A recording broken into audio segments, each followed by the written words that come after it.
Assalamualaikum warahmatullahi wabarakatuh.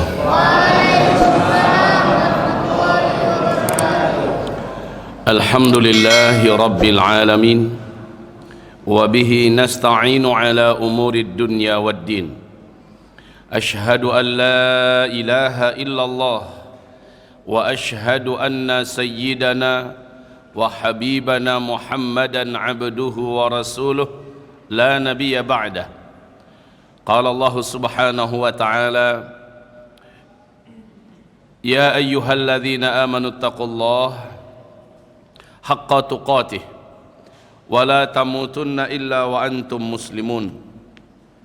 Wa qala ya ayyuhan nasu taqu rabbakumul ladzi khalaqakum min nafsin wahidah wa khalaqa minha zawjaha wa batha minhuma rijalan katsiran wa nisaa'a wattaqullaha alladzi tasaaluna bihi wal arham innallaha kana 'alaikum raqiba. Wa qala ya ayyuhalladzina amanu ittaqullaha wa qulu qawlan sadida yuslih lakum a'malakum wa yaghfir lakum dhunubakum wa man yuti'illaha wa rasulahu faqad faza fawzan 'azima. Allahumma arhamna bil Qur'an wa sadaqallahul 'azim. Wa qala an-nabiyyu sallallahu alaihi wasallam, innamal a'malu binniyat wa innama likulli imri'in ma nawa. Faman kanat hijratuhu ila Allah wa rasulih fa hijratuhu ila Allah wa rasulih. Wa man kanat hijratuhu lidunya yusibuha aw imra'atin yankihuha fa hijratuhu ila ma hajara ilaih. Amma ba'du. Ma'asyiral muslimin wal muslimat, mu'minin wal mu'minat, dan insyaallah arsyadani wa akramani wa iyyakum Allah. Segala puji kita dan syukur kepada Allah Subhanahu wa taala sepenuhnya, dan hanya Allah yang berhak menerimanya. Alhamdulillah bi ni'matihi tatimmus salihah. Kemudian salawat dan juga salam kita untuk kekasih kita bersama-sama. Dialah kekasih Rabbul Alamin, Sayyidina Sayyidul Anbiya wal Mursalin, Habibina Khataman Nabiyyin, Muhammadin sallallahu alaihi wasallam. Amma ba'du, ma'asyiral muslimin. Pertemuan kita pada hari ini setelah sekian lama, mungkin setengah tahun kita tidak berjumpa. Maka pada hari ini kita masuk pada hari kelima Muharram, bulan dari tahun baru Hijriah. Alhamdulillah, seluruhnya masih diberi oleh Allah iman untuk digerakkan hatinya kepada Allah oleh Allah menuju ke masjid ini. Tema kita di ujung nanti adalah fokus untuk tasaulat wastifsarat, tanya jawab serta minta pedoman-pedoman, petunjuk-petunjuk, diskusi dan dialog tentang akhir zaman atau hal-hal yang paling up to date di akhir zaman ini. Silakan nanti saya buka ruangan untuk bertanya jawab di penghujung acara. Boleh saya katakan setengah jam nanti adalah saya siapkan untuk diskusi. Mungkin sangat banyak yang akan didiskusikan, karena saking banyaknya saya serahkan saja kepada floor untuk menentukan apa. Tetapi kalau bisa fokus tentang masalah kajian kita ini, judulnya apa yang hari ini? Laki-laki dan perempuan yang tercela di akhir zaman. Kalau dapat fokus di sini pertanyaannya, boleh nyerempet-nyerempet kiri dan kanan tentang masalah-masalah lain yang berkaitan tentang akhir zaman, atau boleh juga tentang masalah-masalah akidah. Sebab ketika judulnya adalah ini sebenarnya suatu judul yang kembali kepada zaman dulu. Kenapa demikian? Sebagaimana zaman dulu kata Rasul, di akhir zaman macam itu balik. Zaman dulu yang paling tercela itu siapa? Yang paling jelek itu siapa? Yang paling busuk dan paling buruk itu siapa? Zaman dulu awal-awal Islam datang, ternyata adalah kaum munafikin dan munafiqat. Ini adalah lelaki dan wanita, globalnya begitu dulu ya. Lelaki dan wanita yang terjelek di akhir zaman adalah orang-orang Islam yang memiliki karakter munafikin dan munafiqat. Itu dulu. Sifat-sifat mereka padat disebutkan dalam Al-Quran. Kalau dikumpulkan lebih dari 32 kumpulan ayat dalam Al-Quran yang bicara tentang orang munafik. Di dalam hadis sangat banyak Rasulullah menceritakan perihal orang-orang munafik, munafikin dan munafiqat. Hadirin hamba-hamba Allah yang kami muliakan. Maka bila kita berbicara tentang laki-laki dan wanita yang tercela di akhir zaman, sekali lagi kembali kepada awal zaman. Bada al-Islamu ghariban wa sayaudu ghariban kama bada'a. Sebagaimana Islam datang dulu melawan arus, berat, ditentang, dicela, dimusuhi. Nanti di akhir zaman kondisi orang-orang Islam, tanda kutip, orang Islam yang dimaksud oleh Nabi dalam hadis itu adalah orang-orang Islam yang mukmin, orang-orang Islam yang kuat imannya. Nah, orang-orang Islam yang mukmin, yang kuat imannya akan mengalami apa yang dulu awal-awal orang-orang Islam yaitu di kalangan para sahabat Nabi mengalami. Mereka dicemooh, dicela, ditertawakan, dibenci, dimusuhi, disakiti, difitnah, bahkan ada yang sampai tingkat ditangkap, disiksa, dibunuh. Di akhir zaman umatku akan mengalami hal yang sama, kata Rasulullah sallallahu alaihi wasallam. Kalau pelakunya orang kafir sekelas Abu Jahal, Abu Lahab, itu mah wajar. Yang memang dari awal-awal menentang Islam ini habis-habisan, dan dia ada di luar Islam. Yang paling busuk itu siapa? Orang yang sudah bersyahadat, orang yang sudah menyatakan dirinya muslim, muslimah, ternyata dia membenci inti daripada ajaran agama Allah Subhanahu wa taala ini. Membenci orang-orangnya, menjadi musuh bagi agama ini. Maka Allah Subhanahu wa taala menyebutkan tentang mereka aladul khisam. Allah sebutkan tentang mereka aladul khisam, orang yang paling alot kebenciannya dan permusuhannya kepada Islam, paling alot. Uniknya orang-orang ini selalu berada di papan atas di segi intelektual, cendekiawan, bahkan termasuk di antara tokoh yang senantiasa dipublikasikan statement-statementnya, pernyataan-pernyataannya senantiasa di blow up, sehingga Allah firmankan tentang mereka dalam surat Al-Munafikun, ka'annahum khusyubum musannadah idza ra'aitahum tu'jibuka ajsamuhum. Kalau engkau lihat kepada mereka, kagum engkau melihat kepada gelar-gelar mereka, gelar-gelar mereka, penampilan mereka, figur dan sosok mereka ditokohkan, engkau terkejut, terkesima melihatnya. Wa idza ra'aitahum tu'jibuka ajsamuhum wa yaqulu tasma' liqaulihim. Kalau mereka yang bicara, engkau akan ingin mendengarkan, ada kepandaian mereka dalam berbicara. Retorika bahasa mereka tersusun, kayaknya cendekiawan banget gitu. Tu'jibuka ajsamuhum wa yaqulu tasma' liqaulihim. Jadi ini orang-orang pinter, kalangan cendekiawan, orang-orang berpendidikan. Cuma sayang, ka'annahum khusyubum musannadah, seolah-olah mereka adalah papan-papan yang disandarkan. Maksudnya apa? Pernah ngelihat papan disandarkan gimana? Kelihatannya bentuknya ada. Coba kalau kita bersandar di papan itu, kemana kita dibawa oleh papan? Kalau bahasa orang Padang, maliyuk papan tuh, tidak bisa jadikan sampai basanda. Kita pikir dia bisa kayak tiang ini, kan bisa kita bersandar kokoh. Tapi kalau papan yang disandarkan gimana? Bisa kita bersandar kepadanya? Gayanya oke, penampilannya bagus, tapi tak bisa diharap. Dan senantiasa mereka-mereka ini orang-orang yang ditokoh-tokohkan, orang-orang yang dipublikasikan, pernyataan-pernyataannya di blow up dan bahkan dibiayai oleh orang-orang kafir, pembenci-pembenci Islam, dan mereka menjadi corong kebusukan dari orang-orang munafik, dari orang-orang kafir. Terus apa lagi? Aladul khisam. Mereka tidak ragu-ragu menggunakan sumpah-sumpah memakai nama Allah untuk dalam rangka mengecoh umat, dalam rangka mengibuli, menipu umat. Ini adalah sebusuk-busuk manusia, lelaki wanita. Awas, saya hanya akan menyebutkan sifat-sifatnya, saya tidak mau terjebak menyebutkan nama-namanya. Saya berharap Bapak Ibu cerdas dengan siapa-siapa nama-namanya, ya. Oke, saya yakin Bapak Ibu paham banget pahamnya siapa itu orang. Orang-orang yang taknya bakada. Orang-orang yang memang hatinya busuk. Busuknya hati itu nampak keluar daripada ta'arifuhum bisimahum. Engkau senantiasa mudah mengenal mereka dengan cara mereka bicara. Kata-katanya nyelekit, omongannya selalu nyakitin.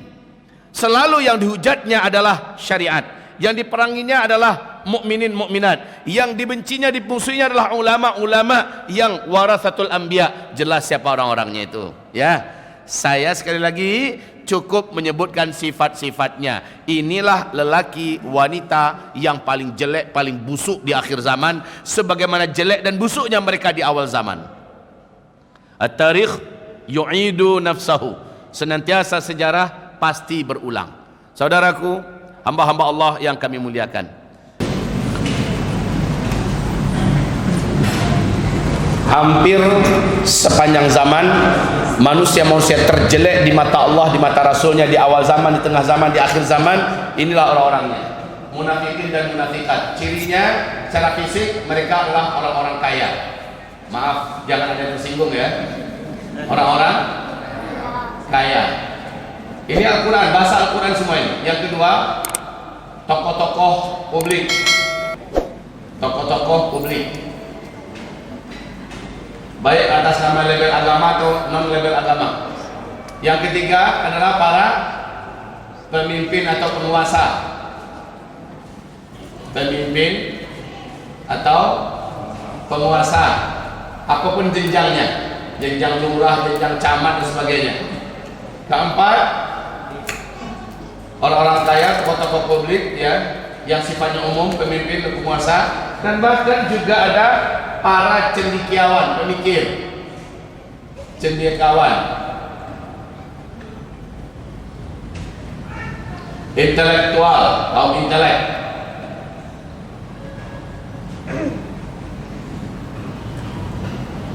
Yang kelima, bahkan para dai dan ulama. Dai dan ulama, sehingga mereka Rasulullah membahasakan sebagai ulama usuk. Mereka-mereka ini menyeru di depan gerbang-gerbang api neraka jahanam. Ya. Yang keenam,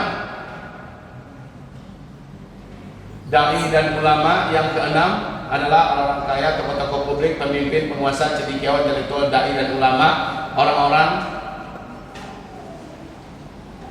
Orang-orang ganteng dan cantik. Orang ganteng dan cantik. Maaf sekali lagi, jangan banyak tersinggung. Kalau yang tersinggung dialah tuh. Ganteng-ganteng. Kebanyakan orang munafik itu kayak gini ya. Kaya-kaya, berkuasa, tokoh-tokoh umat, pemimpin, penguasa, cendekiawan, intelektual, dai dan ulama, orang-orang ganteng dan cantik-cantik. Apa enggak ada orang soleh yang ganteng? Ada. Berarti dia nggak munafik. Apa nggak ada ulama yang lurus? Ada, dialah warasatul anbiya. Apa tidak ada penguasa yang benar? Ada. Tapi biasanya penguasa macam ini nggak lama Pak bisa berkuasa. Dengan cepat dia digulingkan, dengan cepat dia difitnah. Pelakunya siapa? Penguasa-penguasa yang munafik. Baik. Namun versi bahasa Al-Quran, mereka ini kayak gini. Tu'jibuka ajsamuhum. Tampilan mereka, status sosial mereka, kagum engkau dengan melihatnya, ya. Jadi orang ganteng dan cantik-cantik, kemudian orang-orang bertubuh kekar dan kuat, kekar dan kuat-kuat.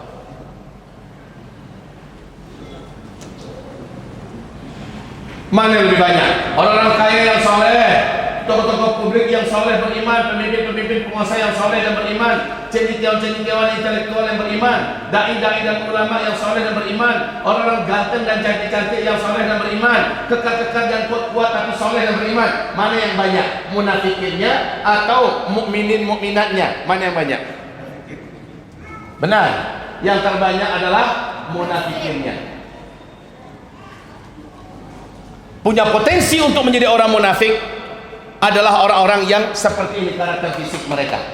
kekayaannya, pengaruh sosialnya dan sebagainya. Ya, ini orang-orang yang masya Allah, tetapi ternyata aktsarun nas fi nari jahannam al-ulama az-zu'ama an-nisa, kan begitu bahasa Nabi. Al-aghniya, orang-orang yang paling banyak dari kalangan umatku di dalam api neraka jahanam, kata Rasulullah, adalah para ulama. Ulama-ulama yang penjilat, ulama-ulama yang busuk, ulama-ulama yang menjual belikan ayat, ulama-ulama yang menyembunyikan kebenaran, ulama-ulama yang berpihak kepada penguasa yang jahat, ulama-ulama yang memutarbalikkan al-haq dengan al-batil, dan ulama-ulama setan, menjadi penyambung lisan setan. Mereka adalah ulama yang disebut dengan istilah dukun putih. Kaum muslimin, yang paling banyak aku lihat dalam api neraka jahanam dari umatku, kata Rasulullah, para penguasa. Di hadis yang lain Nabi berkata, yang paling banyak aku lihat di kalangan umatku di dalam api neraka kaum wanita, kata Rasulullah sallallahu alaihi wasallam. Yang paling banyak aku lihat dalam api neraka dari kalangan umatku sudah orang-orang kaya, para penguasa, kaum wanita, para ulama. Ada yang tinggal ya? Siapa lagi kaum muslimin? Orang-orang yang dulu di dunia mendapatkan porsi dan posisi yang terhormat di tengah masyarakat, sementara mereka menjadi musuh bagi agama Allah Subhanahu wa taala. Baik, globalnya dulu begitu. Ibarat Allah, apakah tidak perlu Bapak Ibu mencemaskan perkara ini? Seharusnya kita wajib cemas, Pak, karena Rasulullah bersabda, perbandingan umatku yang di dalam surga dengan umatku yang masuk ke neraka adalah setiap 100 orang dari umatku, satu yang ke dalam surga, 99-nya masuk neraka. Apakah tidak menjadi kecemasan serius bagi Bapak Ibu ini semua? Hamba Allah, makhluk Allah yang bicara ini, sampai hari ini tidak merasa tenang dengan diri saya sendiri, Pak. Saya tidak merasa yakin saya ini akan selamat. Demi Allah, saya bukan bermanis muka, saya bukan menanam tebu dan madu di lidah dan di bibir ini, tidak. Saya sendiri tidak merasa yakin saya akan selamat di mata Allah. Kenapa? Saya tahu betul apa-apa masa lalu saya, siapa diri saya tahu persis. Maka mungkin 100 orang yang satu dalam surga itu bisa jadi bukan saya orangnya, yang satu itu. Maka setiap bapak, kita belajar yuk kepada para sahabat. Seluruh sahabat tidak merasa tenang. Jangan-jangan saya termasuk orang munafik itu, jangan-jangan saya hanya menegaskan beberapa hal kepada Bapak Ibu semua. Semoga masih ingat waktu kita di Masjid Al-Falah dulu. Ada pernah saya singgung ini sedikit. Siapa yang pernah ikut kajian dengan saya di Masjid Al-Falah? Yang pernah ikut kajian dengan saya di Masjid Al-Falah sebelum Covid? Ya, alah, hanya beberapa orang. Baik, waktu itu saya sampaikan mudah sekali. Ibnu Abi Mulaikah di dalam kitab Fathul Bari, syarah Sahih Imam Al-Bukhari oleh Syekh Ibnu Hajar Al-Asqalani, di sana disebutkan Ibnu Abi Mulaikah ini muridnya Abdullah Ibnu Abbas, sahabat Nabi. Dia punya murid namanya Ibnu Abi Mulaikah. Dia adalah level tabi'in, ya, level generasi kedua setelah Nabi meninggal. Lalu orang ini muncul dan menjadi muridnya Ibnu Abbas. Setelah dia mapan, keilmuannya luas, dia menulis apa pernyataannya? Aku telah berkunjung dan berkeliling, berjumpa dengan banyak manusia yang semasa dengan Nabi Muhammad SAW. Aku telah bertemu dengan 30 orang sahabat-sahabat Nabi yang beriman. Seluruh mereka memiliki kesamaan karakter, kesamaan ciri. Yang 30 orang sahabat ini sama semua. Satu, setiap sahabat Nabi merasa imannya masih sangat lemah. Seluruh sahabat Nabi merasa imannya masih sangat lemah. Bandingkan dengan kita, Pak, baru ngaji 2 bulan 3 bulan perasaan itu udah kayak waliullah. Baru dapat 1-2 guru, kayaknya kita ini sudah khalifatullah di muka bumi, ya. Kayaknya sudah nggak ada lagi cacat celah, dan mungkin sudah pastilah 100% surga itu sudah kayaknya kaplingan kita itu. Sahabat 23 tahun bersama Rasulullah nggak yakin diri mereka. Mereka tak percaya kalau iman mereka itu sudah kuat. Itu sahabat, Pak. Ini pernyataan siapa tadi? Ibnu Abi Mulaikah, ya. Yang kedua, kata Ibnu Abi Mulaikah, ini dicatat supaya jangan lupa. Dicatat supaya jangan lupa. Jangan jadi seperti Imam At-Tirmidzi. Tahu Imam At-Tirmidzi? Salah seorang ulama pencatat dan pengumpul hadis Nabi, terkenal dengan hadis-hadis riwayat Imam Tirmidzi. Gurunya pas menyampaikan ilmu, semua orang pada nyatat. Imam At-Tirmidzi dengan tenangnya mendengarkan tanpa mencatat.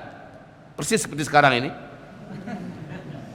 Kemudian lama-lama bertanyalah sang guru kepada murid, kenapa kamu tidak mencatat? Jawaban Imam Tirmidzi, saya yang mencatat yang baru wahai Tuan Guru. Yang belum saya tahu, yang belum saya hafal, baru saya catat. Berarti semua yang disampaikan gurunya yang tidak dicatat pasti dia sudah hafal. Kayaknya kelas kita nih kelas-kelas Imam Tirmidzi semua, ya.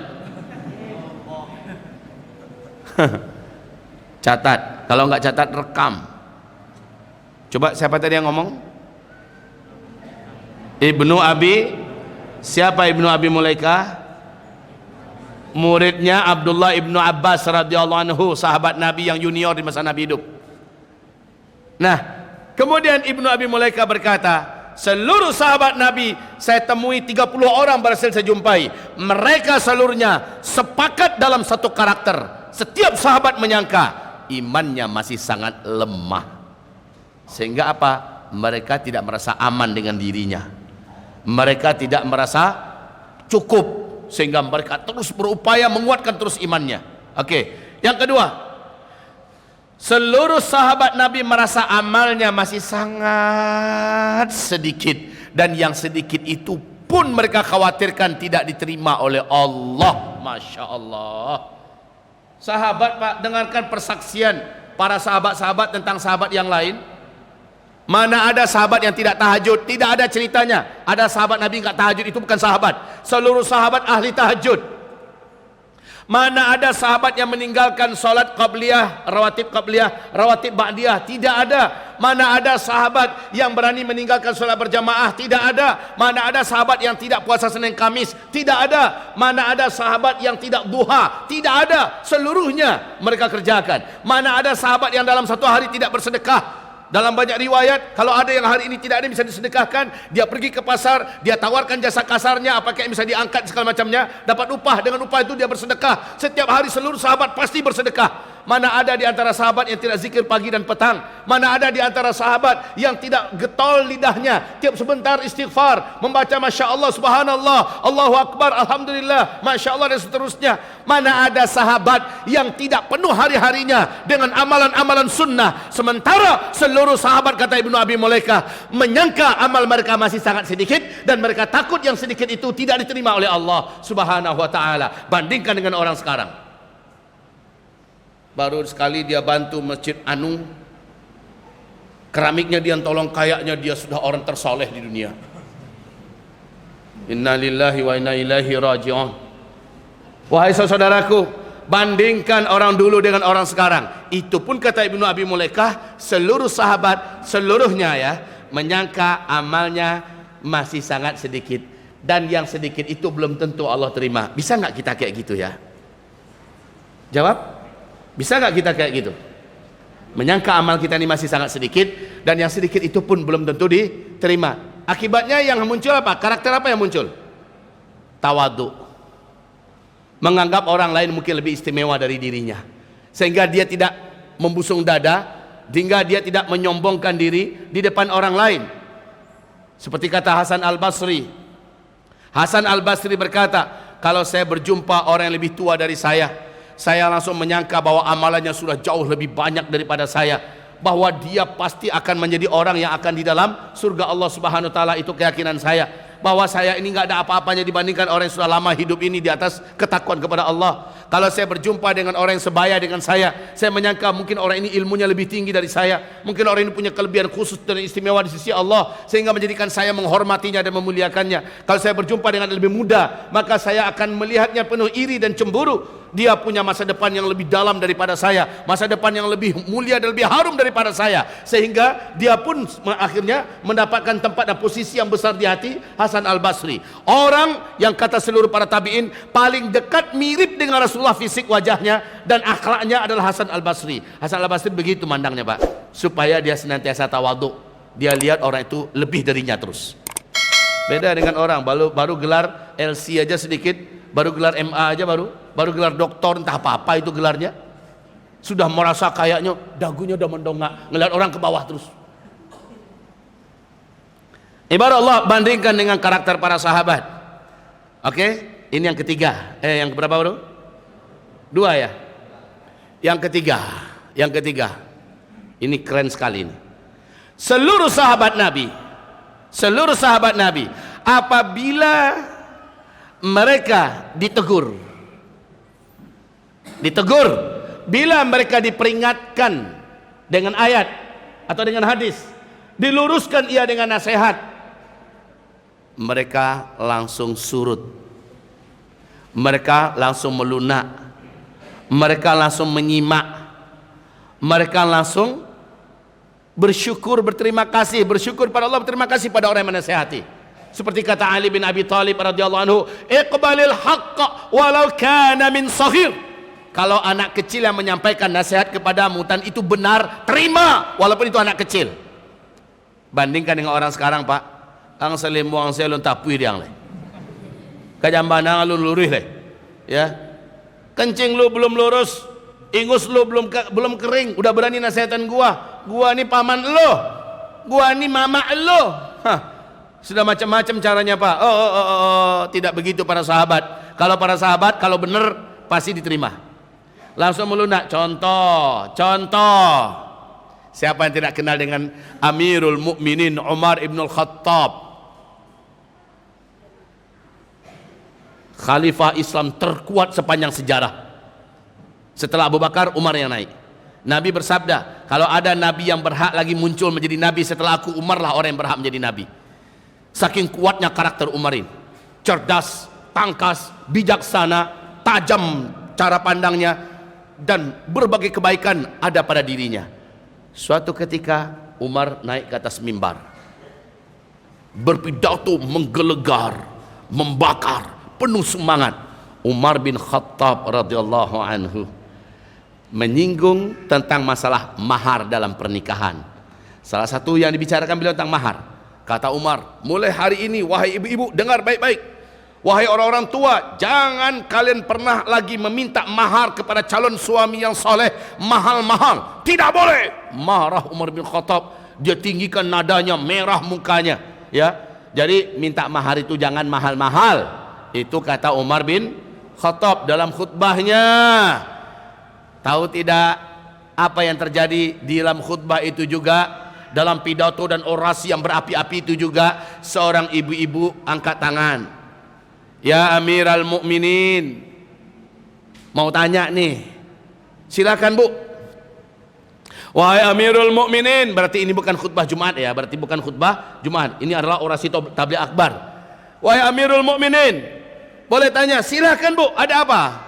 Allah berfirman dalam surat An-Nisa tentang, dia bacakan ayatnya, bahwa wanita berhak dan boleh meminta mahar mahal. Apakah ayat ini sudah dihapus? Apakah fatwa engkau menjadikan ayat ini mansukhah? Apakah fatwa engkau yang lebih kami dengar atau ayat? Umar bin Khattab terperanjat, langsung lisuinya Pak, canda kerupuk Palembang kan ya, langsung ngempes dia. Melunak langsung Umar bin Khattab, tertegun beliau. Padahal beliau alimnya jangan ditanya, Al-Quran 30 juz dalam kepalanya, tapi kali itu dia tersengat dengan sengatan nyata dari ayat yang dibaca oleh ibu ini. Lalu apa kata Umar? Langsung, ini karakter para sahabat Pak. Kalau ada yang menegur, ada yang meluruskan, dan itu benar, maka dia tidak langsung bela dirinya, tidak nampak egonya. karena bagi mereka kebenaran di atas segala-galanya, bahkan di atas hawa nafsu dan diri pribadi, di atas kehormatan pribadi. Mendengarkan itu langsung melunak Umar bin Khattab, berubahlah mimik wajahnya, dan Umar berkata, ibu ini benar, Umar bin Khattab salah. Saya cabut balik kata-kata saya tadi. Allahu Akbar. Ini karakter sahabat. Tidak ada sahabat yang marah, tersinggung, walaupun ditegur di depan publik, asal dengan ayat, dengan hadis, meluruskan. Umar berkata, ibu ini benar, salah Umar. Masya Allah, ini karakter para sahabat, Pak. Apalagi kalau dijak ngomong berdua-dua, sedangkan di depan publik saja mau mereka mengakui kebenaran. Bandingkan dengan kita, ayo bandingkan. Kalau bapak dapat masukan dari istri, tahu kau. Tutui muncuang kau tuh. Urusan den, urusan laki-laki. Jangan macam itu. Bu, kira-kira ada suaminya macam itu, Bu? Hah? Adalah satu dua. Coba lihat Nabi Muhammad. Sahabat-sahabat ini belajar dari Nabi, Pak.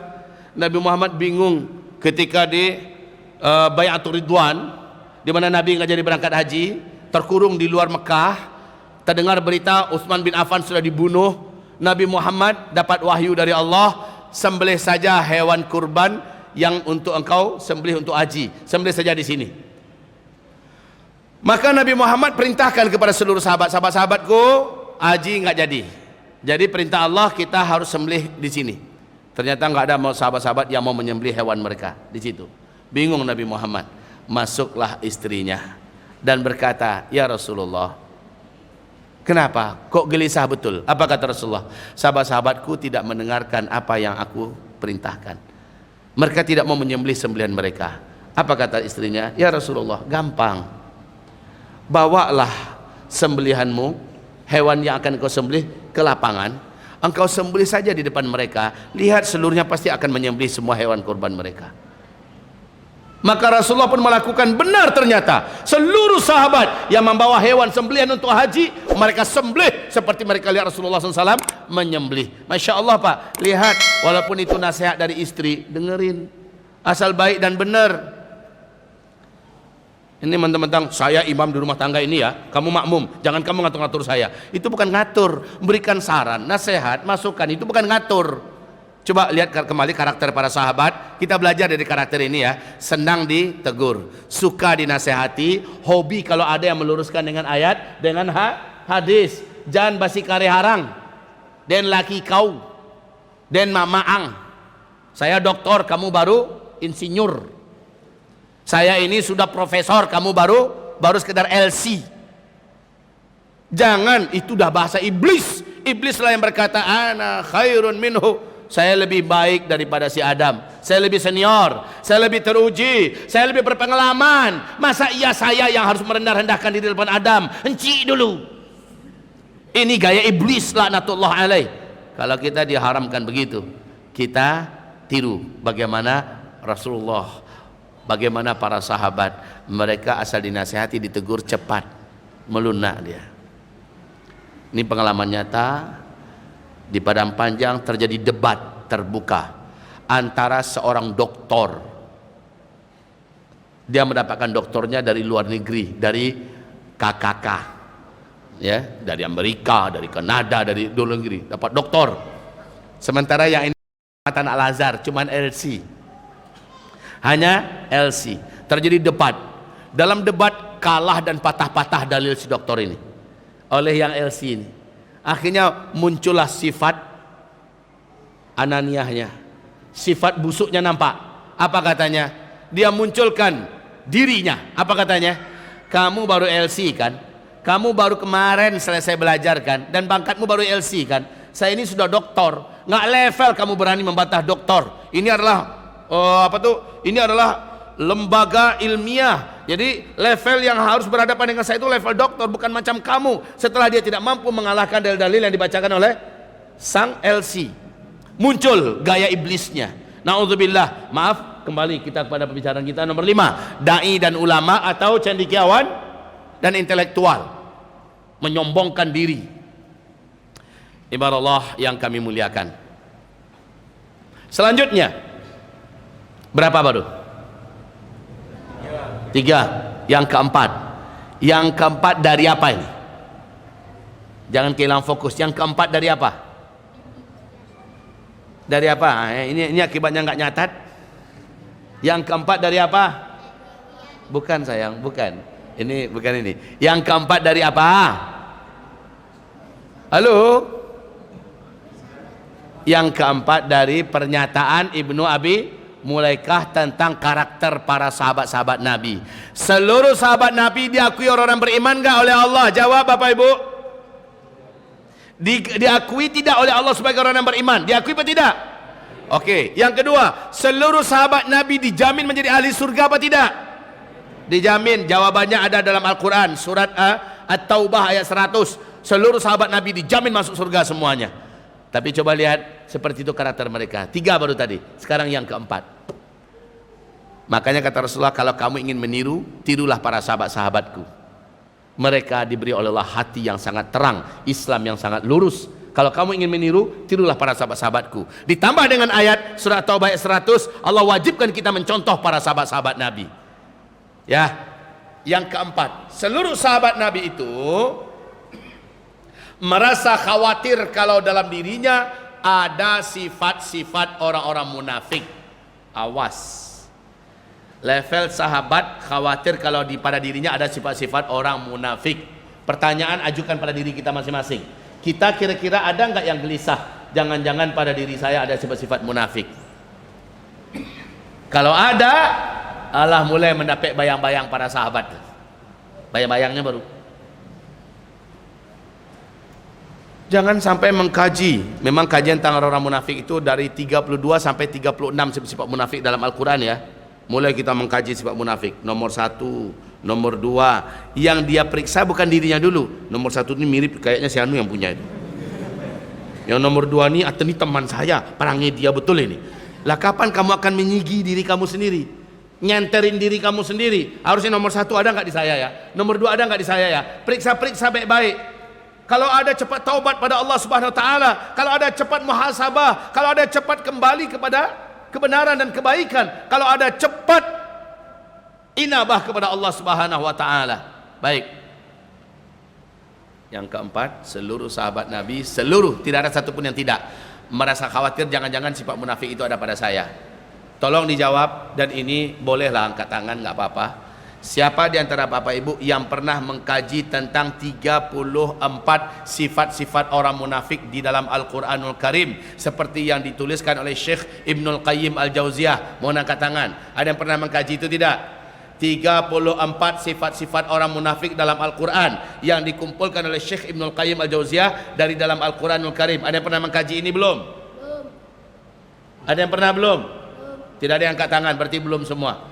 Coba saya tanya, ada tidak di antara kita yang belum pernah ngaji tentang 34 orang munafik dari Syekh Ibnul Qayyim Al-Jauziyah yang disadari Al-Quran? Angkat tangan yang belum.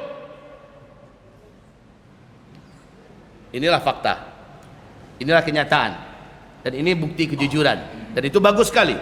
Ketika kita angkat tangan, berarti kita mengakui memang kita belum pernah mempelajarinya. Kalau begitu, saran saya kepada PAS, mana panitia PAS, mana panitia PAS ya, ini Musas ya, Musas. Oke, saran saya kepada panitia Musas, wajib gelar acara khusus seminar 1 hari tentang membedah orang-orang munafik sepanjang sejarah menurut Al-Quran dan Sunnah. Wajib, seluruh kita wajib menghadiri acara seminar tersebut dari pagi sampai petang. Kaji tentang sifat-sifat orang munafik di dalam Al-Quran. Saya punya kitab Pak, 2, tebalnya segini, bahasa Arab. Al-Munafiquna wal Munafiqat fil Qur'anil Karim. Orang-orang munafik lelaki dan munafik-munafik wanita di dalam Al-Quranul Karim. Sekarang PAZ dan Musaz wajib memprakarsai adakan seminar bedah tentang orang-orang munafik di dalam Al-Quran, sifat-sifat mereka. Dan saya nggak tahu 1 hari itu udah cukup apa belum ya. Saya pernah bicarakan sifat-sifat orang munafik ini di Wesal TV. Awal-awal Wesal TV dulu muncul, saya pernah mengkajikan sifat orang munafik. Kalau nggak salah baru sifat orang munafik yang ke-13 atau ke-14 saya diberhentikan ngaji di sana. Kenapa diberhentikan? Kajian Ustadz keras sangat. Kajian Ustadz berbahaya, banyak yang tersinggung. Kalau kembali kepada sifat para sahabat bagaimana? Malah senang dia dapat siraman yang akan nyenterin karakter dirinya masing-masing. Senang dia, memburu, jangan-jangan pada diri saya ada sifat tersebut. Kalau kita gelar acara itu hadir tidak ya? Kalau kita adakan acara seminar sehari, kira-kira sanggup tidak hadir? Sanggup? Catat itu musas, catat itu pas. Laki-lakinya datang, wanitanya datang. Kalau enggak muat tempat ini, cari muat tempat yang lebih lapang, agar ini betul-betul tersampaikan kepada umat. Di akhir zaman, umat Nabi paling banyak menjadi munafik laki-laki, munafik wanita di akhir zaman. Dan ini adalah orang-orang yang akan kekal di neraka jahanam selama-lamanya. Perkara ini bukan perkara kecil, ini perkara dahsyat, perkara berat, perkara hebat. Allah menyebutkan dalam Al-Quran sifat orang munafik menjadi satu nama surat, surat Al-Munafiqun, surat Al-Munafiqun. Ma'adhanallah. Lihat dalam Al-Quran 5 ayat pertama Allah bicara tentang orang munafik, surah Al-Baqarah ya. 5 ayat pertama Allah bicara tentang orang mukmin ya, orang mukmin. 2 ayat berikutnya Allah bicara tentang orang-orang kafirin. Tapi 24 ayat berikutnya Allah bicara tentang orang munafik. Mana lebih banyak ayatnya? Banyak ayat tentang orang-orang munafik. Orang mukmin cuma 5 ayat, orang kafir cuma 2 ayat, tapi orang munafik 24 ayat. Panjang orang bercerita. Ditambah lagi cerita orang munafik yang puadat dalam Al-Quran. Dan ini perlu dan wajib dibedah kaum muslimin. Masya Allah.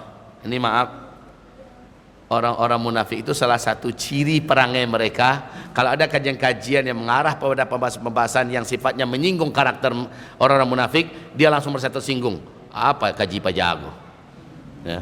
Awak ini ceritanya nampaknya kok ada nama masan nampaknya kok. Sajak bila lo kaji kau dibangkit-angkit si kau awak mana tembaknya. Orang munafik itu ciri khasnya begitu. Yahsabuna kulla sayhatin alaihim. Mereka selalu meyakini, mereka selalu berprasangka setiap kajian-kajian keras ditujukan pada mereka. Padahal bukan mereka yang dituju oleh sang dai, sang ustadz, sang ulama, tapi yang merasa siapa? Dia. Akhirnya mulai dilarang. Yang nama ustadz ini nggak boleh ngaji, ini ustadz ini nggak boleh ngaji. Kenapa? Kareh kajinya. Ternyata yang banyak kena itu puncak kadarnya. Makanya dia merasa tersinggung, merasa sakit hati. Ma'adhanallah. Tayyib, selesai. Ini PR buat bapak ibu semua. Kewajiban ini bukan pada musas, kewajiban ini ada pada bapak ibu semua. Pada anak-anak remaja, pemuda-pemudi yang ada di sini, wajib hukumnya fardu ain, bukan fardu kifayah. Setiap saudara-saudaraku, saudari-saudariku mempelajari sifat-sifat orang munafik total dari pagi sampai petang. Seminar sehari tentang munafikin dan munafikat dalam Al-Quran. Catat ini Pak Saiful, catat ini. Ini jadi kewajiban yang harus digelar bersama-sama. Siapapun yang menyampaikannya terserah. Ada Dr. Mustafa Umar, minta kedatangan beliau, berikan seminar sehari. Beliau adalah ahli tafsir, kita tidak meragui kedalaman ilmunya. Minta kepada beliau, siapa ulama-ulama yang kita segani, ulama-ulama yang kita yakini kelurusan ilmunya, sampaikan tentang munafikin, munafikat fil Quranil Karim, total, seluruhnya. Dan sebaiknya ambil satu rujukan yang mudah, yaitu yang ditulis oleh Syekh Ibnul Qayyim Al-Jauziyah berkaitan tentang munafikin, munafikat dalam Al-Quranul Karim. Selesai. Inilah hadiah orang-orang terjelek dari umat Nabi di akhir zaman.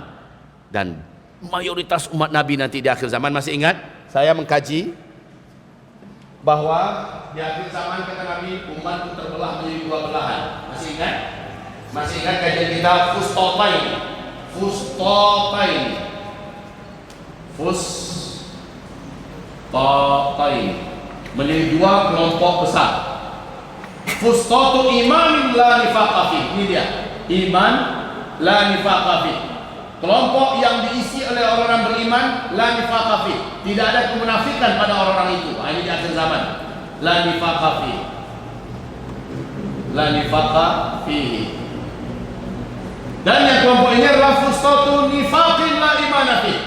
Kelompok yang diisi oleh orang munafik, la imana fi, tidak ada iman dalam kelompok ini. Na'udzubillah ya, la nifaqa, nifaqun la imana fi. Ini dia. Ternyata di sini jumlah ini mayoritas, mungkin 85 sampai 90%. Sementara yang ini mungkin hanya 10 sampai 15% jumlahnya di akhir zaman, mayoritas ini. Apakah kita nggak khawatir kalau jangan-jangan kita masuk dalam hitungan yang ini?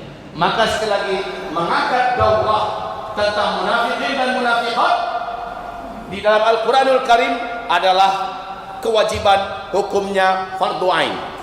Ini berkaitan tentang kita, ada nggak di situ?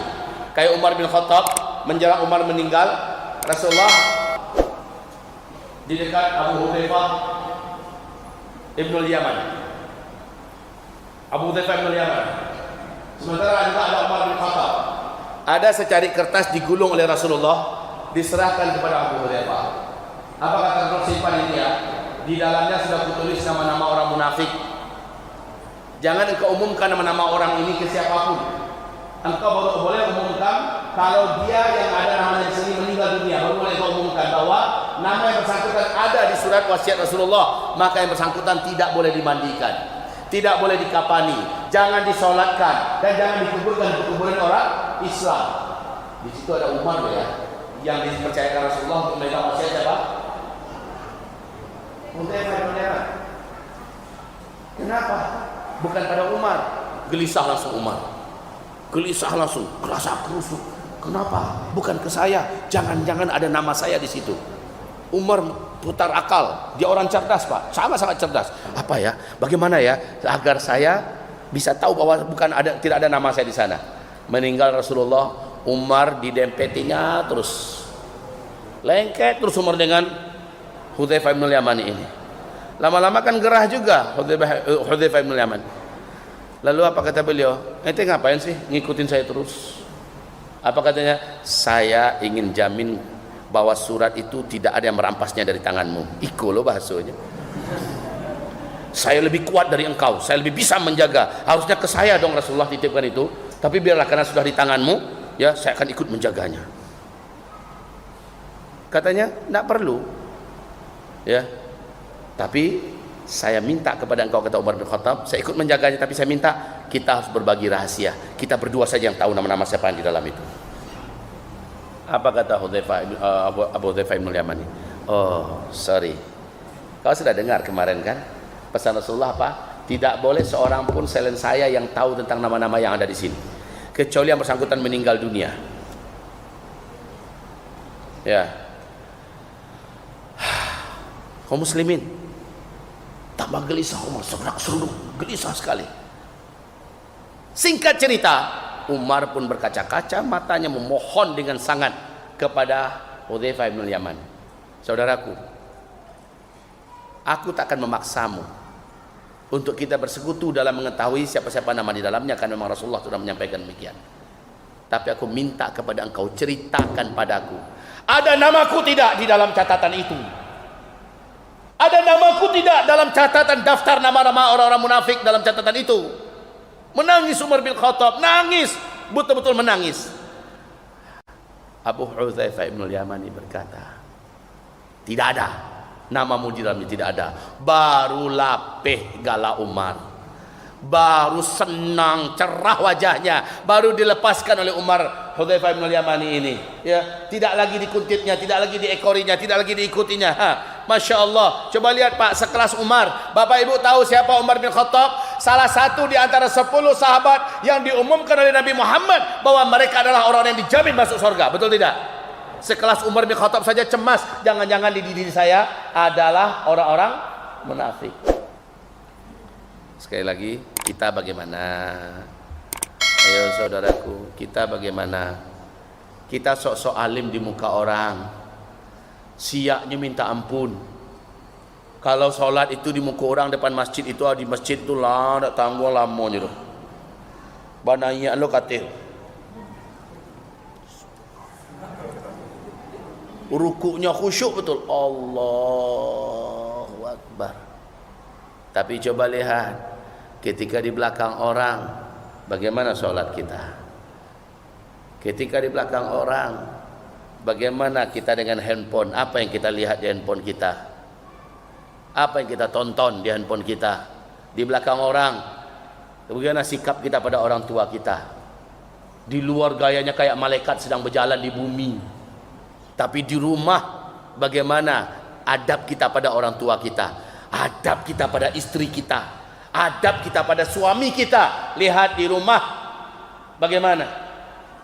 Jangankan bantu istri kerja, menyinggung pirang kumuh sih nak buahnya. Kau karajo kau kau. Ada sapu yang ada kotoran, sapu nampak, dia tidak mau bantu menyapu karena dianggap itu pekerjaan bininya. Dia pura-pura tidak tahu bahwa Rasulullah langsung terjun di rumah tangganya membantu kerjaan istrinya ketika di rumah.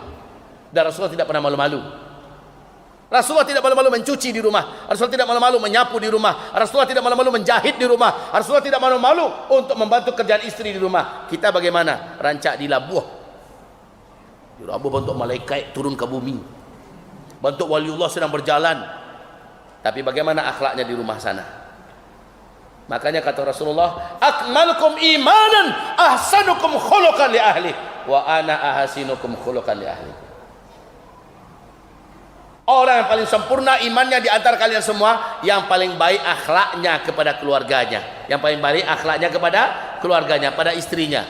Coba lihat akhlak kita pada istri kita bagaimana. Maaf ya Pak ya, semoga sekali lagi tidak ada di sini yang tersinggung. Kalau ada yang tersinggung, tapik berarti pengajian ini. Memang pengajian ini adalah memberikan obat kepada yang sedang sakit. Kalau situ sakit, karena singgung sakit itu menandakan kajian ini benar dan yang bersangkutan sakit mudah-mudahan sembuh. Kecuali kita singgungnya banginya tuh, keluarnya langsung sudah tuh. Ya, itu jalan itu, orang munafik tuh. Tapi tak singgungnya dia awak banakan ya mah. Astagfirullah, ya Allah. Ampuni ambo ya Allah, ya salah ambo. Salah itu orang mukmin. Kalau orang munafik udah ngajar Ustaz. Aku mau banci dengan pengajian kok. Apalagi ada orang jauh-jauh jangguit mu dia kok. Baik kaum muslimin yang kami muliakan. Baik. Ini pernyataan yang jelas dari Ibnu Abi Mulaikah. Masih Ibnu Abi Mulaikah, lanjutan. Dan saya sudah berjumpa dengan banyak orang munafik di Mekah, di Madinah, di berbagai tanah Arab. Saya berjumpa dengan orang-orang munafik. Seluruh mereka punya 4 sifat yang sama, 4 karakter yang sama. Seluruh orang munafik. 1, seluruh orang munafik menyangka imannya sudah sangat kuat dan kokoh. Kebalikan dari yang tadi ya. Orang munafik menyangka imannya sudah kokoh. Lah tamek dengan kitab tauhid. Lah tamek dengan kitab al-aqidah oleh Ibnu Taimiyah. Lah selesai dengan kajian akidah. Lah banyak ayat yang dipelajari tentang masalah tauhid, masalah akidah. Lah kami akidah din. Nah, saya bahasa Minang boleh Pak? Sudah duduk masalah kajian akidah. Masa imannya itu sudah sangat kuat sekali. Innalillahi wa inna ilaihi raji'un. Orang munafik menyangka imannya sudah sangat kuat. Inilah laki-laki yang terjelek, wanita yang terjelek, dan di akhir zaman tidak sedikit orang macam itu. Dan dia jahilul adalah tentang masalah tauhid. Saya kajian tauhid sudah tamat. Bahkan saya doktor dalam masalah tauhid. Ya Allah ya Rabbi. Digoyang DPT 1M langsung berubah. Tidak sedikit nih, maaf, dai-dai kondang nasional hanya gara-gara 1M berubah. Alhamdulillah. Habibuna Habib Rizik Syihab, Masya Allah, bukan 1 T lagi Pak, 10 T disodorkan. Berubah tak dia? Tegar. Nyawanya hampir digantikan oleh perjuangannya. Tegar. Semoga Allah menjaga beliau, amin. Selanjutnya, yang kedua, sifat orang munafik yang saya temui, kata Ibnu Abi Mulaikah, seluruh orang munafik sudah berbangga-bangga dengan amalannya, merasa amalannya sudah banyak, dan amalannya banyak itu Allah terima semua. Ini orang munafik Pak. Apa yang dia kerjakan dulu tahun yang lalu, 5 tahun yang lalu, dia ingat terus. Ambo haji dulu, entah barangkali khatam dia ambo ketika haji tu.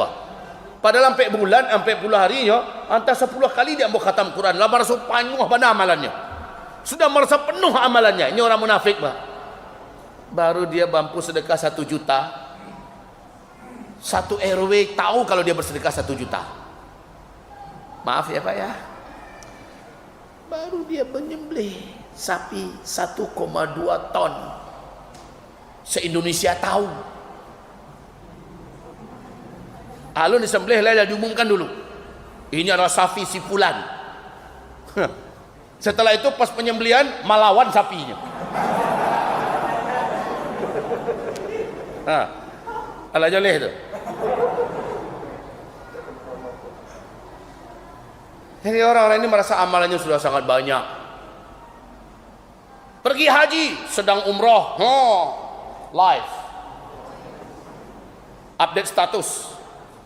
Tabaliak lu pakai itu?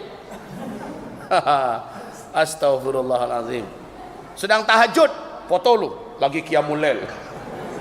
Namanya tuh amalan tidak seberapa, berbangga-bangga pula dengan amalan itu dan merasa amalan itu diterima oleh Allah. Ini betul-betul munafik asli itu.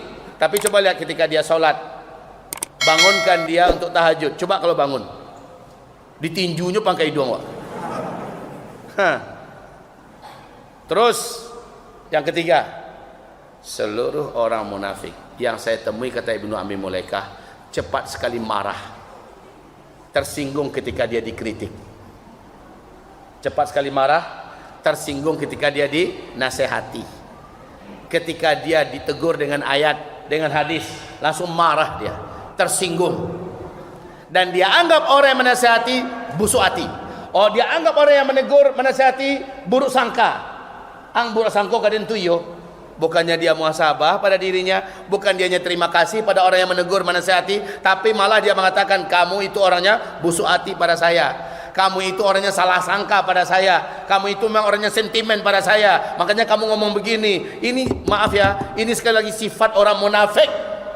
Bukannya cepat muhasabah, cepat introspeksi diri, cepat berterima kasih kepada orang yang menasihati, tetapi dia langsung saja menunjukkan murka dan amarahnya. Sakit hati jadi nasihati, itu intinya. Marah-marah ketika dia ditegur. Yang keempat, kata Ibnu Abi Mulaikah, seluruh orang munafik, tidak satu pun dari mereka yang merasa bahwa pada dirinya ada sifat munafik. Wah, itu masalahnya Pak. Jadi orang munafik tak akan mau mendengarkan kajian dari orang munafik.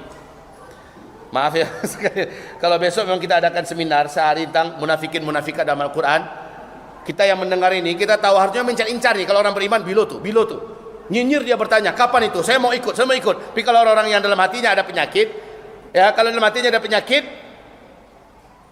menggegap gembita di mana-mana berita akan ada daurah seminar tentang munafikin munafikat dalam Al-Quran. Harinya hari anu dan jam anu, haramnya akan mendaftar, Pak. Tidak akan pernah mau dia cari alasan. Keluargamu baralik, kucingmu baranak, macam-macam lah alasannya.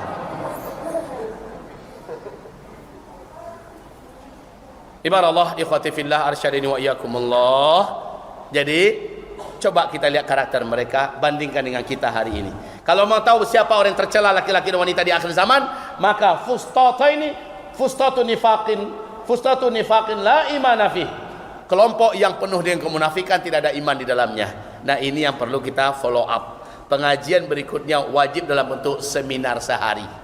Ya, saya tidak tahu tempatnya nanti di mana dan gurunya siapa. Kalau boleh saya saran, minta dengan penuh hormat kepada Dr. Mustafa Umar agar beliau menyampaikan sifat-sifat orang munafik dalam Al-Quranul Karim dari pagi sampai sore.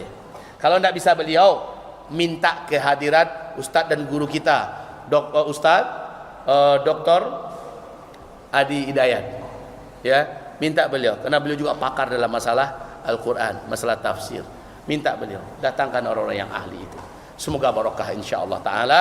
Saya diminta tadi, Ustaz, mohon sampaikan info agar jamaah dihimbau untuk mereka membantu infak dakwah operasional Musaz, ya.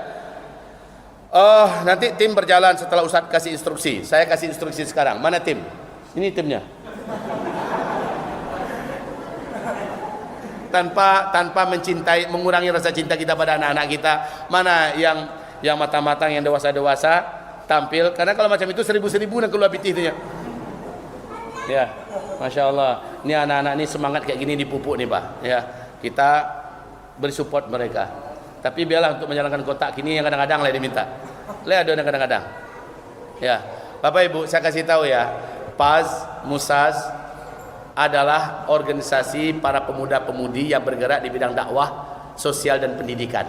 Mereka bergerak tidak ada donaturnya secara tetap. Mereka bergerak seperti mengadakan acara-acara begini sering sekali terkendala oleh masalah biaya operasional. Dan saya tahu insya Allah mereka adalah orang-orang amanah, orang-orang jujur. Acara macam ini Pak, Ibu, nak akan bisa digelar kalau tidak ada adalah bensinnya dari kita. Maka bensinnya adalah kantong kita masing-masing. Maka bismillah, ya Allah ini untuk fisabilillah, ya Allah ini adalah untuk dakwah. Tolonglah Pak, tolong dakwah agama Allah ini, tolong iqamatuddin ini. Ya, yang ibu-ibu, yang akhwat, tolong dijalankan. Insyaallah ya, ini sekali lagi adalah untuk biaya operasional fisabilillah yang dikelola oleh Musaz. Musaz itu Muslimah Sadar Akhir Zaman. Baik. Yang laki-laki tolong jalan dulu. Mana dia? Nih. Ini kotak sedang jalan. Jangan pura-pura enggak lihat. Ada yang pura-pura enggak lihat, ada yang pura-pura tidur pas kotak lewat di depannya. Kalau orang beriman malah membimbaunya. Sika. Nah.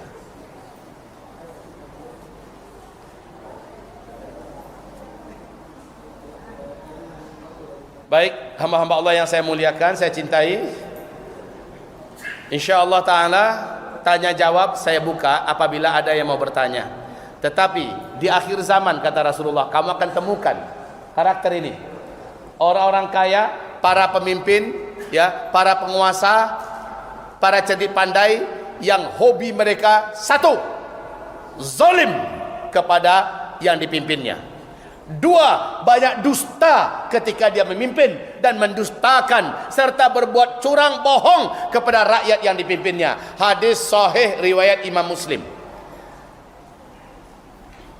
Rasul mengatakan ada jenis pemimpin di akhir zaman, baik pemimpin agama, para ulama, baik pemimpin di pemerintahan, para penguasa, baik pemimpin di segi intelektual, ya, kalangan cendekiawan. Mereka banyak berbuat zalim dan mereka banyak berdusta dan curang. Siapapun yang bergabung dengan mereka kata Rasulullah, siapapun yang berpihak dengan mereka, siapapun yang menjadi tim mereka, siapapun menjadi anak buah mereka, siapapun yang ada di majlis mereka, aku bukan nabi mereka. Dia bukan umatku. Di hari kiamat kelak dia tidak berhak mendapatkan pertolonganku kata Rasulullah sallallahu alaihi wasallam. Jadi saya ulangi, hadisnya sahih riwayat Imam Muslim. Di akhir zaman akan muncul para pemimpin-pemimpin, pemimpin di pemerintahan, pemimpin di intelektualitas keagamaan, pemimpin dalam masalah di dunia pendidikan, pemimpin di perusahaan dan sebagainya. Mereka zalim-zalim orangnya dan mereka banyak curang dan suka berbohong kepada yang di bawahnya.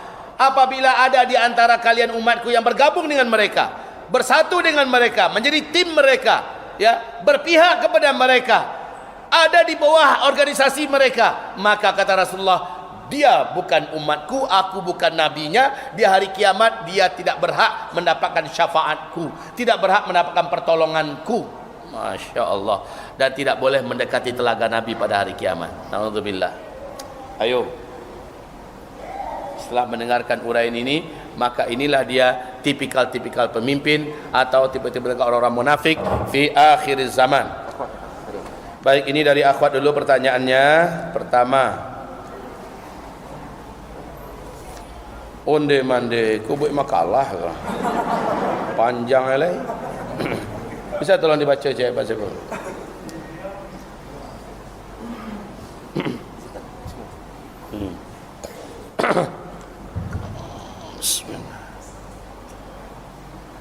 Assalamualaikum Ustaz. Saya seorang anak yang kedua orang tua saya sudah bercerai. Alasan ibu saya minta cerai adalah ingin memiliki suami yang lebih kaya dan berpangkat. Hai. Ibu saya pergi meninggalkan rumah dan minta cerai dari ayah saya. Dan sekarang mereka sudah bercerai. 2 tahun kemudian ayah saya menikah lagi dengan perempuan yang agamanya lebih baik, sikapnya juga lebih baik. Tapi saya ini Ustadz belum bisa ikhlas karena orang tua saya bercerai. Ini dengan teman-teman yang memiliki orang tua kandung lengkap. Bagaimana saya harus bersikap Ustadz? Sementara ibu saya masih sibuk mencari laki-laki yang berpangkat. Saya mohon masukannya Ustadz. Saya juga belum ikhlas ayah saya menikah lagi meskipun istrinya baik. Saya harus bagaimana Ustadz? Tolong Ustaz, saya saran. Tolong kasih saya saran Ustaz. Barakallahu Ustaz. Pio balik.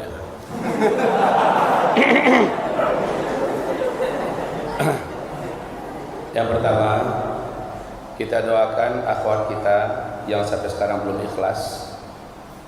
Maafkanlah. Maafkanlah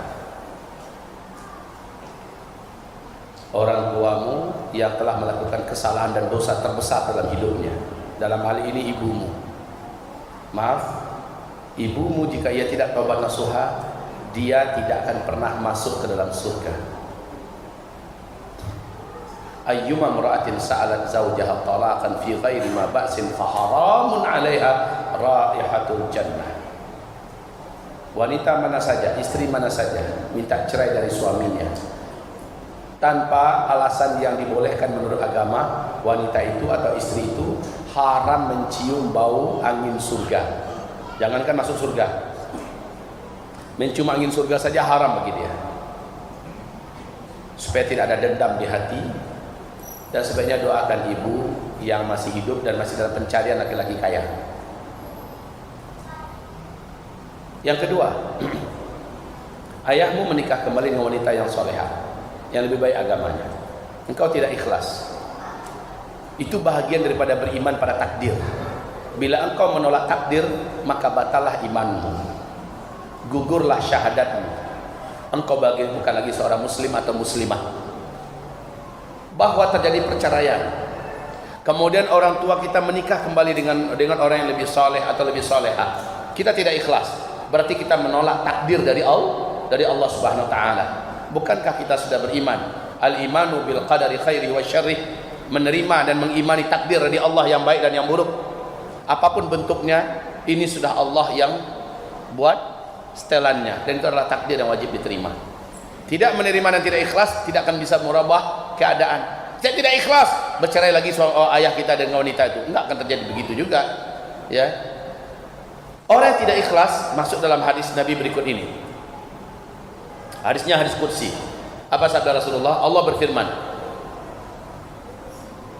"Man lam yashkur bi ni'mai." Orang yang tidak mau mensyukuri nikmat-nikmat yang aku berikan kepadanya, walam yarda bi qada'i. Dia tidak suka, dia tidak ridha, dia tidak ikhlas menerima ujian, dia tidak ridha menerima ketetapan dan keputusanku.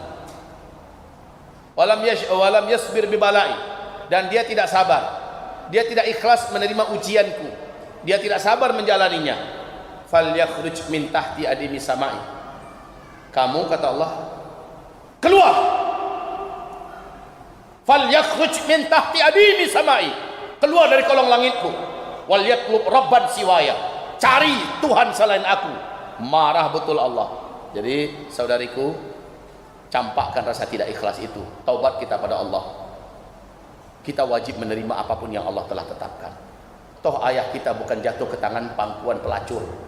Ayah kita bukan jatuh ke tangan wanita murahan dan rendahan. Dia telah mengambil jalan yang benar, menikah ke beliau wanita yang lebih kuat agamanya. Kita berurusan dengan Allah, bukan dengan orang tua kita saja. Ya, maka dengan itu tumbuh rasa hormat kita pada ayah kita. Kita dan semua apa yang ada pada kita milik ayahmu. Anta wa maluka li abik, engkau, jiwamu, badanmu, dagingmu, otakmu, hatimu, bahkan umurmu, ayahmu yang punya. Maka tidak berhak kita untuk tidak mengikhlaskan pernikahan ayah dengan wanita manapun. Anggaplah ternyata ibu kita tobat, lalu ayah kita kembali pada ibu kita, dan dia bawa istrinya yang baru, lalu dia menikah kembali, dan menikah kembali 4 istrinya. Ikhlaslah selalu. Ayahmu lebih berhak menentukan apapun saja asal sesuai dengan syariat agama Allah yang berkaitan dengan hal-hal yang dibenarkan oleh Allah dan Rasulnya. Tidak boleh kita tidak ikhlas. Syariat Allah jangan dihadapi dengan tidak ikhlas. Maaf, sekalipun ini sangat-sangat berat diterima, hanya orang wanita-wanita yang beriman yang sanggup menerimanya. Apabila terjadi suatu hari kelak di masa-masa sulit dan berat, ternyata suami kita takdirnya di sisi Allah beristri 2, 3 dan 4, kita jangan sampai tidak ikhlas. Aku tidak terima ya Allah, berarti batal syahadat kita. Aku tidak terima ya Allah, berarti batal iman kita, batal Islam kita. Silakan doa, Bu. Ya Allah, sampai aku mati jangan pernah suamiku menikah dengan siapapun saja lagi ya Allah. Silakan berdoa dan itu tidak salah. Tapi kalau sampai terjadi dan yang dipilih oleh suami wanita soleha beriman dan dia tidak mengurangi hak-hak kita, lalu kita tidak ikhlas, kita tidak terima, batal syahadat kita, batal ikrar syahadatain kita, batal keislaman kita, gugur keimanan kita. Nauzubillah. Jadi semoga yang bersangkutan tercerahkan dengan jawaban ini ya. Dan ini sebenarnya buat kita semua. Mudah-mudahan Allah Subhanahu wa taala memberikan jalan keluar dalam setiap kesulitan dan meluruskan kembali rumah tangganya. Amin ya rabbal alamin. Pertanyaan berikutnya. Ini, apakah kami harus pindah ke desa untuk menghindari krisis ekonomi, kelaparan dan virus? Kedua, apakah geopolitik dan perang dunia ketiga dengan nuklir akan mendahului sebelum meteor Dukhan? Jawaban ketiga, na'am. Perang besar akan terlebih dahulu menghancurkan segala-galanya sebelum Dukhan, ya. Kemudian pertanyaan yang pertama, apakah kami harus pindah ke desa? Sekarang jangan pindah ke desa dulu.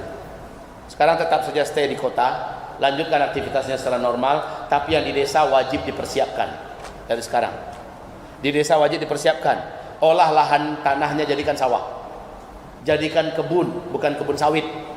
Mohon please, kalau ada yang mau percaya dan mendengarkan nasihat saya, jangan jadikan lahan kita melulu sawit. Walaupun sawit lagi mahal sekarang, tapi ke depan yang dimakan itu adalah padi-padian, beras ya, bukan lagi sawit. Sawit kita nggak akan makan sawit. Dan tak lama lagi, hitungan bulan insya Allah kita semua akan mengalami kelangkaan biji-bijian muka bumi ini. Padi, jagung dan sebagainya, tanamlah itu.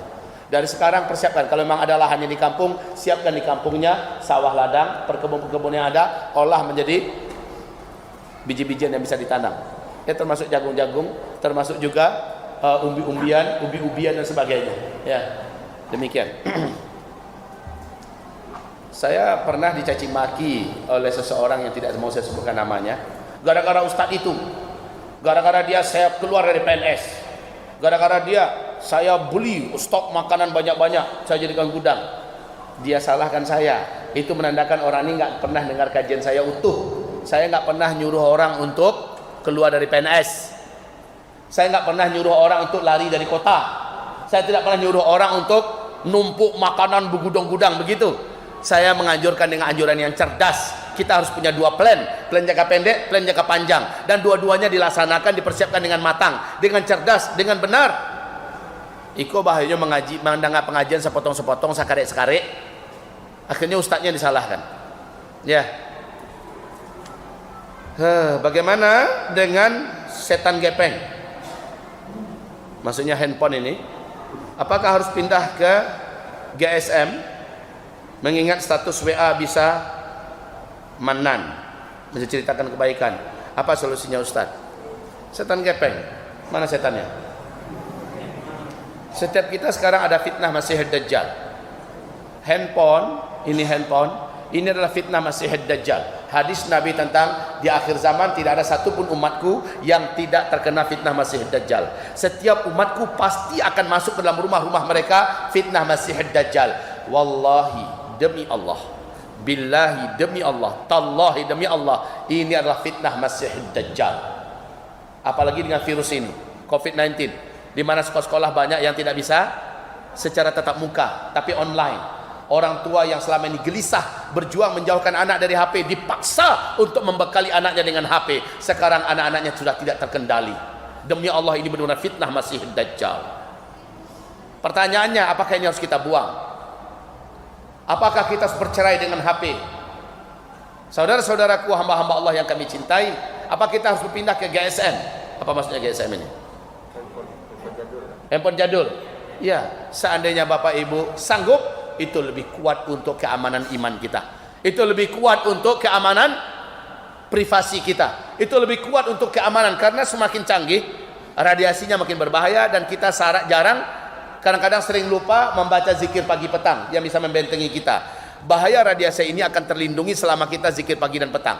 Habis sholat subuh kita zikir sampai terbit matahari. Setelah asar menjelang maghrib tenggelam matahari kita zikir lagi. Maka radiasi yang berbahaya, termasuk fitnah hipnotis dan sihir yang disalurkan melalui ini, semuanya akan terlindungi kita. Dan masalahnya kita banyak lupa dan banyak lalai membentengi diri kita dengan zikir pagi dan petang. Petang itu malah banyak berserak bonda-onda orang di tepi jalan. Bukannya zikir, bukannya baca Quran, bukannya membaca doa-doa perlindungan, tapi malah sibuk. Akhirnya berbahaya. Baik kaum muslimin, bila sanggup itu yang terbaik, dan itu adalah solusi yang lebih cerdas. Pergi berpindahlah ke HP-HP jadul, sekedar untuk nelpon dan SMS. Selesai. Tujuan utama kan cuma itu.